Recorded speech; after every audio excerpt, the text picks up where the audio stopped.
একজনের ঈমান আছে, ঈমান থাকার কারণে শীতের রজনী লেপটাকে লাথি মেরে ঠান্ডা পানি দিয়া অজু বানায়া যায় নামাজে পড়ে গেছে। কেন হইছে? তার মধ্যে ঈমান আছে। আরেকজন ব্যক্তি সেও আজান শুনছে, কিন্তু মুয়াজ্জিনের আজান শুনিয়া লেপটা আরো ভালো করে দিছে, নামাজ পড়ে নাই। তার মানে বোঝা যায় তার মধ্যে ঈমান নাই। ঈমানের অনেক দাম, ঈমানের পাওয়ার অনেক বেশি। দেখেন না, মাঝে মধ্যে নবীর গালি দেয়, বেঈমানেরা ইসলামের উপর আক্রমণ করে, তখন ঈমানওয়ালারা আর ঘরে বসতে থাকে না। ভারত কিছুদিন আগে নবীর গালি দিয়েছিল, বাংলাদেশের মুসলমান ঈমানি ঐক্যবদ্ধ হয়ে বেঈমানদের জবাব দিয়েছে। কথা বলেন ঠিক কিনা? এটা শুধু ঈমানের পাওয়ার, মুসলমানের ঈমানের পাওয়ার যত থাকবে কোন বেঈমান মুসলমানের ঈমান হরণ করতে পারবে না। ঈমানের পাওয়ার অনেক বেশি, অনেক বড়। এজন্য ঈমান যেন আল্লাহ পাক আমাদের সকলকে যেন ঈমান নিয়ে কবরে যাইতে পারি সেই তৌফিক দেন। সকলে বলি আমিন। ঈমানের দাম অনেক। তখন হযরত ওমর রাদিয়াল্লাহু তাআলা আনহু মুসলমান হয়নি, তখনও মুসলমান ছিলেন না।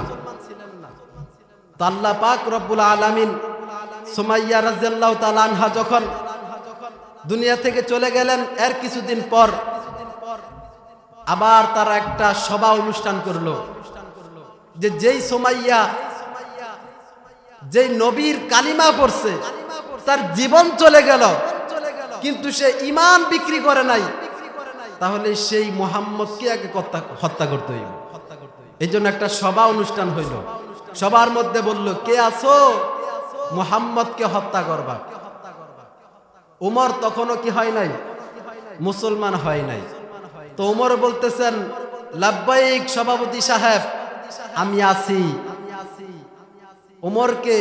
উমর বলতেছেন, আমি আছি, মুহাম্মদকে হত্যা করব। আর এর আগেই আল্লাহর রাসূল দোয়া করছেন, আল্লাহুম্মা আইজ্জাল ইসলাম। উমর ইবনে খাত্তাব, উমর ইবনে হিশাম, আল্লাহ দুই উমরের কোন এক উমরের মাধ্যমে ইসলামকে শক্তিশালী করুন। একজন আবু জাহেল, আরেকজন উমর, এই দুইজনের কোন একজনের মাধ্যমে ইসলামকে আল্লাহ কি করেন, শক্তিশালী করেন। দোয়া করছেন নবী, জোরে বলেন কবুল হবে কি হবে না? আল্লাহর রাসূল তাহাজ্জুদের সময় দোয়াটা করছেন। কখন? তাহাজ্জুদের সময়। তো তাহাজ্জুদের সময় যখন আল্লাহর রাসূল দোয়া করছেন, তো সেই দোয়াটা উমর ইবনে খাত্তাবের ভিতরে কম্পন সৃষ্টি হয়ে গেল। তিনি মুসলমান হয় নাই তখন, কিন্তু আল্লাহর নবী বসলে ওমর বসে, আল্লাহর নবী দাঁড়াইলে ওমর দাঁড়ায়, আল্লাহর নবী যেখানে যায় ওমর সেখানেই যায়। কারণ তার মধ্যে হেদায়েতের নূর ঝলক মারতেছে। আর ওমর তিনটা ধাক্কা খেয়ে মুসলমান হয়েছেন। এক নাম্বার ধাক্কা হলো এই যে আল্লাহর রাসূল তাহাজ্জুদের সময় দোয়া করছেন, এরপরে ওমর নবীজির পাগল হয়ে গেছেন। দুই নাম্বার ধাক্কা হলো আল্লাহ রাসূল একদিন এশারের নামাজ পড়তেছিলেন, তো ওমর পিছনে নবীজির কোরআন তেলাওয়াত শুনতেছেন আর বলতেছেন, আহারে কি মধু, কি সুন্দর কাব্য কবিতা। তিনি নিজেকে বলতেছেন, এত সুন্দর ছন্দমিল অন্তমিল, এত সুন্দর কোরআন, এটা ওনার দিলের মধ্যে ছিল। বলতেছেন এটা মনে হয় কোনো কবিতা। তো আল্লাহর নবী এশারের নামাজ পড়তেছেন, ওমর যে আছে নবী জানেন না। আল্লাহ নবী তেলাওয়াত করতেছেন, ওয়ামা হুয়া বিকাউলি শাইর কলিলাম মা তুমিনুন। ওমর মনে মনে বলতেছেন এটা মনে হয় কবিতা। তখনই আল্লাহর নবী এই আয়াত পড়লেন, যার অর্থ হলো এটা কোনো কবির কবিতা নয়, অল্প মানুষই এই কোরআনের উপরে ঈমান আনছে।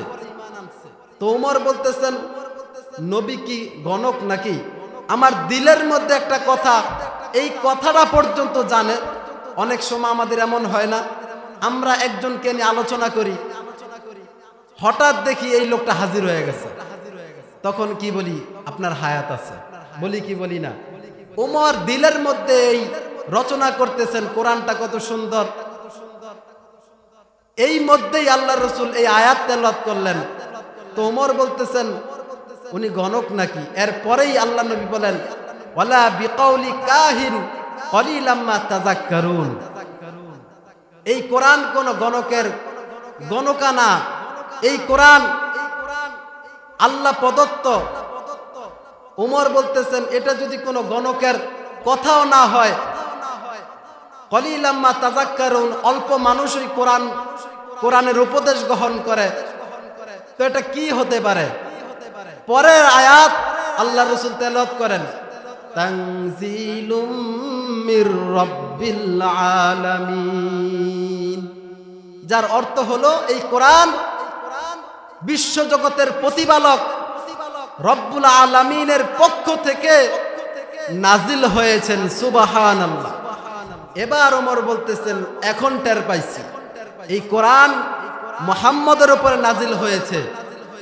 এখন ওমরের মধ্যে একটা হুশ আসলো। এই হলো দ্বিতীয় ধাক্কা। তৃতীয় ধাক্কা হলো ওই যে সভাপতি সাহেব আবু জাহেল বলছে কে পারবা ওমরকে আল্লাহ রসুলকে হত্যা করতে? ওমর ইবনে খাত্তাব বলে সভাপতি সাহেব আমি পারবো মুহাম্মদকে হত্যা করতে। ঠিক আছে, তোমাকে এত এত দিনার দিরহাম দেওয়া হবে, যাও মুহাম্মদকে হত্যা করতে। এবার ওমর শক্ত ধারালো একটা তরবারি নিয়ে নবী মুহাম্মদকে হত্যা করার জন্য রওনা করছেন। কাকে? নবী মুহাম্মদকে। খেয়াল করে শোনেন, নবী মুহাম্মদকে হত্যা করার জন্য রওনা করছেন। আল্লাহ পাকের কাছে নবী দোয়া করছেন তাহাজ্জুদের সময়, দুই উমরের কোন এক উমরের মাধ্যমে ইসলাম শক্তিশালী করুন। তো উমর ধারালো তরবারি নিয়ে নবীকে হত্যা করার জন্য যাচ্ছেন। পথিমধ্যে এক সাহাবীর সাথে দেখা হয়ে গেল। আইনা উমর, কোথায় যাও? আমি মুহাম্মদকে হত্যা করার জন্য যাইতেছি। এবার সেই সাহাবী ওমরকে বলে তুমি মুহাম্মদকে হত্যা করবা ভালো কথা, বাধা নাই, তবে এই মুহাম্মদের কালেমা তোমার বোন করছে, তাকে গিয়ে জিজ্ঞাসা কর। এবার ওমর সেই ধারালো তরবারিটা নিয়া নবী মুহাম্মদের কাছে না গিয়ে তার বোনের কাছে গেলেন। গিয়ে দেখতেছেন তার বোন সূরাতুত তাহা তেলাওয়াত করতেছে। এ বোন দরজা খুল, ফাতেমা দরজা খুল। ফাতেমা দরজা খুললেন। দরজা খোলার পরে দেখতেছেন সূরাতুত তাহা তেলাওয়াত করতেছে। এবার ওমর তার বোনকে মারধর করলেন, কিন্তু মারধর করার পরে তার ইসলামের প্রতি দাবিত হইছেন। এত সুন্দর কালাম, এটা মিথ্যা হতে পারে না। তার বোনকে জিজ্ঞাসা করে, বোন রে তোমারে তো মারলাম, তারপরে তুমি কোরআন ছাড়ো না, নবীর ঈমান ছাড়ো না, তুমি বলো তো এত সুন্দর কোরআন কে তোমার শিখাইছে? আমার একটু দিবা কিনা? এবার তার বোন বলে, ভাইয়া এই কোরআন যদি কেউ পড়তে চায় তাহলে তাকে গোসল করতে হয়, অজু বানাইতে হয়। এবার ওমর অজু বানাইছেন, গোসল করছেন। গোসল করার পরে সূরাতুত তাহা নিজেই তেলাওয়াত করছেন। কারণ তারা তো আরব মানুষ ছিলেন, তারা তো আরবি ভাষা বুঝতেন, তার তরজমাও তারা জানতেন। যখন ওমর তাহা পড়ছে, তাহা পড়ার পরে আরো পাগল হয়ে গেছে। ও বোন, আমারে তাড়াতাড়ি নিয়ে যাও নবী মুহাম্মদের কাছে। আর এই দিক দিয়ে এলান হয়ে গেছে ওমর ইবনে খাত্তাব নবী মুহাম্মদকে হত্যা করো। নবী সাহাবায়ে কেরামদেরকে নিয়ে গোপনে একটা বাড়িতে বসে সাহাবায়ে কেরামদেরকে দ্বীনের তালিম দিচ্ছেন। আল্লাহর রাসূল সাহাবায়ে কেরামদেরকে নিয়ে দ্বীনের কথা বলতেছেন। গোটা আরবে এলান হয়ে গেল নবী মুহাম্মদকে ওমর হত্যা করবে। এবার ওমর ধারালো তরবারিটি নিয়ে ওমরের কাছে রওনা করলেন। আল্লাহর নবীর চাচা হযরত হামজা রাদিয়াল্লাহু তাআলা আনহু বলতেছেন ও ভাতিজা মুহাম্মদ, ওই যে ওমর আসতেছেন, তাড়াতাড়ি পালান। আমরা সাহাবায়ে কেরামরা ওমরকে সামলাবো, আপনি পালান। এবার আল্লাহর পয়গম্বর বলেন, ও আমার সাহাবীরা রে, আজকে ওমর মারতে আসে নাই, আজকে ওমর মরার জন্য আসছে। আল্লাহু আকবার। আজকে ওমর আমাকে মারার জন্য আসে নাই, আজকে ওমর মরতে আসছে। কিন্তু তার ব্যাখ্যা কেউ বুঝে না। আল্লাহর পয়গম্বরের সামনে যখন ওমর আসলেন, ওমর আসার পরে বলতেছেন, আল্লাহর পয়গম্বরের সামনে যখন ওমর আসলেন, ওমর আসার পরে তরবারিটা এইভাবে আল্লাহর নবীর কাছে সুপর্দ করে দিলেন। আল্লাহর নবীর কাছে সুপর্দ করে দিয়ে বলে, ইয়া রাসূলুল্লাহ, আমি আসছিলাম তরবারি দিয়ে আপনাকে মারব, এই যে তরবারি আপনার হাতে সুপর্দ করে দিলাম, আপনি আমারে কালিমা পড়ায়া মুসলমান বানায় দেন। এবার আল্লাহর পয়গম্বর, যুবক ভাইরা, বুঝলেননি ওমর গেছিলেন নবীরে মারার জন্যে, কিন্তু আল্লাহর নবী দোয়া করছে, আল্লাহ হেদায়েতের নূর দিয়া ইসলামকে আরো শক্তিশালী করেছেন। এবার ওমর যখন মুসলমান হয়েছেন, মুসলমান হওয়ার পরে আল্লাহর নবীকে জিজ্ঞাসা করে, ইয়া রাসূলুল্লাহ, আমি আপনাকে দুইটা প্রশ্ন করব, সঠিক জবাব দিবেন। ওমর যখন প্রশ্ন করবেন, আল্লাহর নবী বলে, ওমর তুমি কি প্রশ্ন করবা করো। এবার আল্লাহর নবীরে ওমর প্রশ্ন করেন দুইটা। আল্লাহর নবীকে বলছেন সত্য বলার জন্য। এক নাম্বার প্রশ্ন, ইয়া রাসূলুল্লাহ, আমি শুনেছি আপনার ধর্ম নাকি সত্য ধর্ম। যদি আপনার ধর্ম সত্য হয়ে থাকে তাহলে বলেন, এই যে গোপনে গোপনে ইসলাম কেন প্রচার করেন? আপনার ধর্ম যদি সত্য হয় তাহলে গোপনে কেন? আগে বলেন এই ধর্ম সত্য না মিথ্যা। এবার আল্লাহর পয়গম্বর বলেন, ওমর, এমন একটা প্রশ্ন তুমি করলা রে ওমর, আল্লাহর কোরআন সত্য, এটা কিয়ামত পর্যন্ত জারি থাকবে, কিন্তু জানো গোপনে কেন প্রচার করি?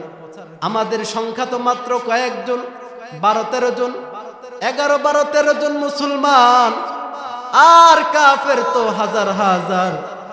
এখন যদি আমরা প্রকাশ্যে মারি, ওই যে শুনছো না সুমাইয়াকে শাহাদাত বরণ করতে হয়েছে, আমরা যদি প্রকাশ্যে ইসলাম প্রচার করি তাহলে হয়তো আমাদের উপরে এমন আক্রমণ হবে, এই জন্য গোপনে গোপনে ইসলাম প্রচার করি।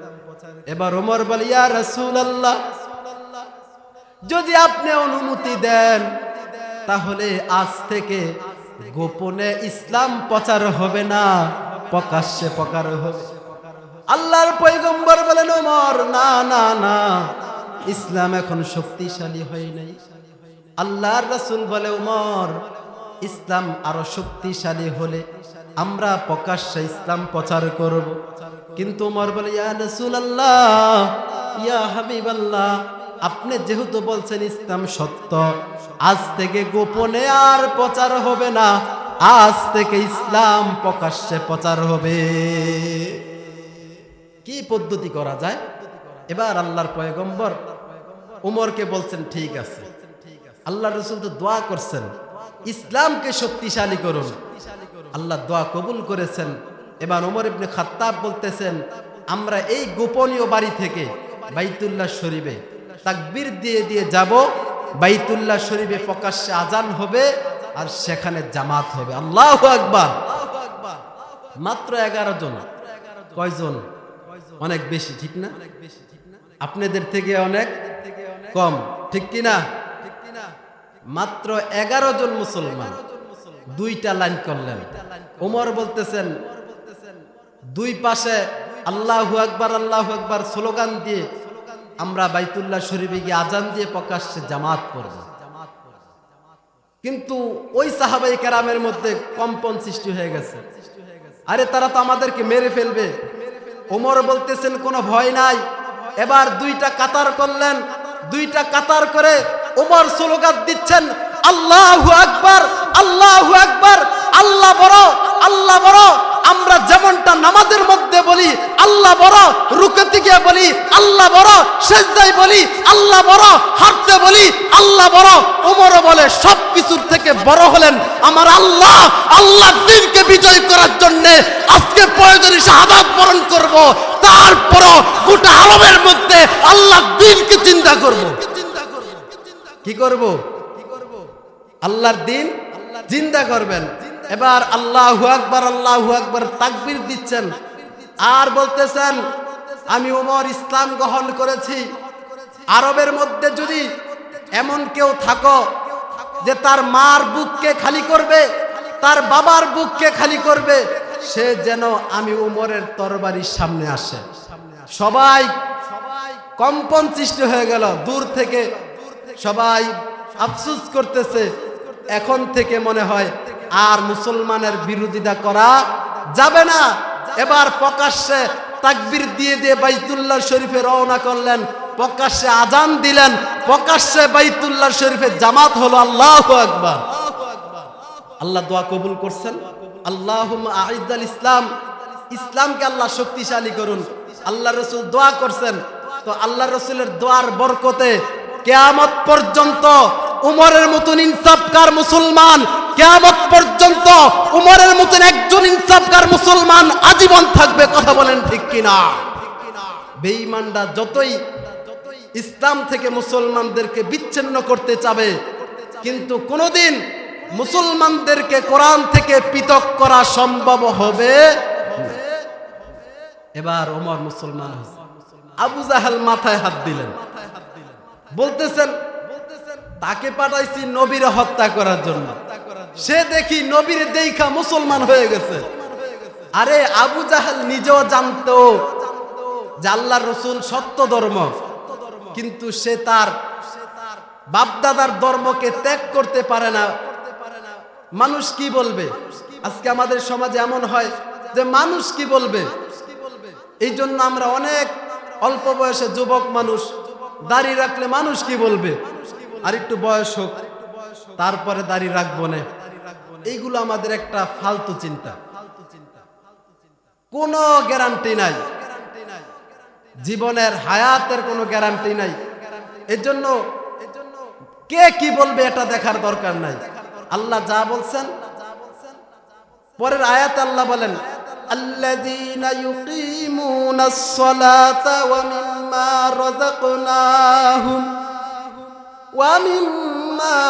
রাযাকনাহুম ইউনফিকুন।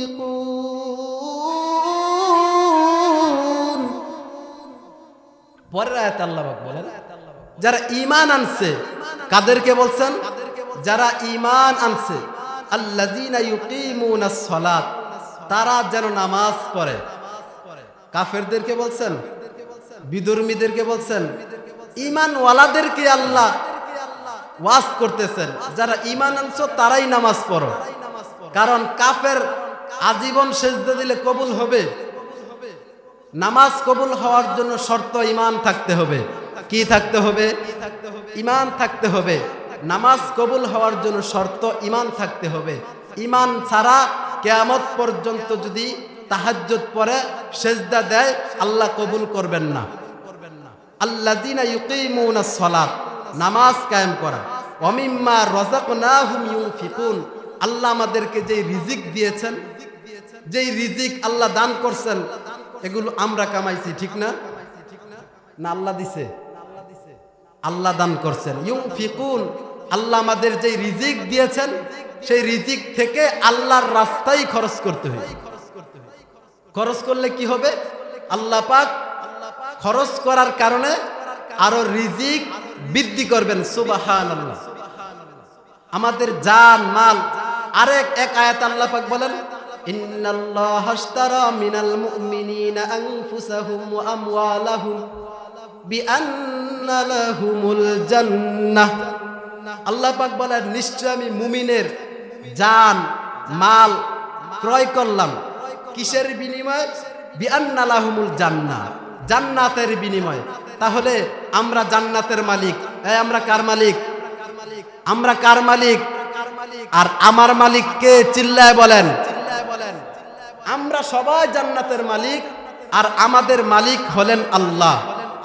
দোকান থেকে যদি আমি কোনো একটা কিছু ক্রয় করি, সেই জিনিসটা ক্রয় করার পরে তার মালিক যখন আমি হয়ে যাই, এরপর দোকানওয়ালা আবদার করতে পারবে? কোনো সুযোগ আছে? কোনো সুযোগ নাই, কারণ সেই জিনিসটা আমি ক্রয় করেছি, আমি রাখলেও পারি, ফেলে দিলে পারি, এটা আমার ব্যক্তিগত ব্যাপার। ঠিক তেমনি ভাবে আমরা জান্নাতের মালিক, আর আমাদের মালিক হলেন আল্লাহ। আমরা ইচ্ছা করলেই যেইভাবে ইচ্ছা সেইভাবেই চলতে পারবো না। আল্লাহর আদেশ, আল্লাহ যেভাবে বলেছেন, যেভাবে আদেশ করেছেন, যেভাবে নিষেধ করেছেন, ওইভাবেই আমাদের জীবন যাপন করতে হবে। তাহলে আমরা জান্নাতের মালিক। আল্লাহ আমাদের কাছে জান্নাত বিক্রি করছেন। কত বড় জান্নাত! আমাদের মাত্র 3.5 হাত দেহটা চান, সব না। কুল ইন্না সলাতি ওয়া নুসুকি ওয়া মাহইয়ায়া ওয়া মামাতি লিল্লাহি রাব্বিল আলামিন। মুসলমান যা করবে সব আল্লাহর জন্য।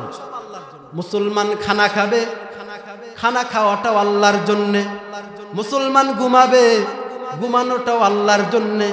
মুসলমান কৃষিকাজ করবে, যদি কৃষিকাজের মধ্যে নবীর সুন্নত থাকে সেটাও আল্লাহর জন্যে। মুসলমান চাকরি করবে, সেখানে যদি নবীর সুন্নত থাকে সেটাও আল্লাহর জন্যে। মুসলমান যা কিছু করবে সব যদি আল্লাহর জন্য হয়ে যায়, তাহলেই আল্লাহ আমাদের জান্নাতের মালিক বানায় দিবে। জান্নাতে যাইতে চান তো ইনশাআল্লাহ? আজ থেকে ওয়াদা করবেন, আমি আমার না, আমি কার? আমি কার? বাস আল্লাহ পাক যেভাবে বলবেন সেভাবেই আমাদের চলতে হবে। ওই যে বলতেছিলাম, আবু জাহেল পাঠাইছেন নবী মুহাম্মদকে হত্যা করার জন্য, কিন্তু নবী মুহাম্মদের চেহারা দেখা, নবী মুহাম্মদের নমুনা দেখা উমর ইসলাম গ্রহণ করেছেন। আরে আমার নবীর চেহারা এত সুন্দর ছিল, হযরত ইউসুফ আলাইহিস সালামের চেহারা কেমন সুন্দর ছিল। ওনার বিবি বর্ণনা করতেছেন, জুলেখা বলতেছেন, আমার স্বামী অনেক সুন্দর। এক সময় এমন হয়েছে যে আমার স্বামীকে অনেক মহিলারা দেখতেছেন, চেহারার দিকে তাকায়া আপেল কাটতেছেন, আপেল কাটতে গিয়ে তাদের হাত কেটে ফেলছেন। ইউসুফ নবীর চেহারার দিকে তাকায়া তারপরে টের পায় নাই। আর আল্লাহর নবীর বিবি হযরত আয়েশা রাদিয়াল্লাহু তাআলা আনহা বলে, আমার নবী মুহাম্মদ এমন সুন্দর, ইউসুফ নবীর মহিলারা যদি আমার নবী মুহাম্মদকে দেখতো, আমার নবীর চেহারার দিকে তাকায়া তাদের গলাকে ফেলে দিত, তারপরে টের পাইত না। আমার নবী এমন সুন্দর ছিলেন। ও দোস্ত বুজুর্গ, এই এমন একজন নবী পাইছি, কিন্তু আজকে আমাদের কোনো কদর নাই। আসুন আমাদের জীবনটা সম্পূর্ণ আল্লাহর জন্য ব্যয় করি, তাহলেই আমাদের ইহকাল পরকালে শান্তির ফায়সালা করবেন আল্লাহ পাক। এই জান্নাতের বাগান আল্লাহ পাক সকলকে যেন হেদায়েতের জরিয়া বানায় দেয়, এমনটা দিলের মধ্যে হওয়া চাই। মুসলমান বাবারে, সময় নাই, সংক্ষিপ্ত ছেড়ে দিলাম। তবে মূল মুলাক্কাস কথা হলো, ইমানের উপরে থাকতে গেলে কষ্ট হবে কি হবে না?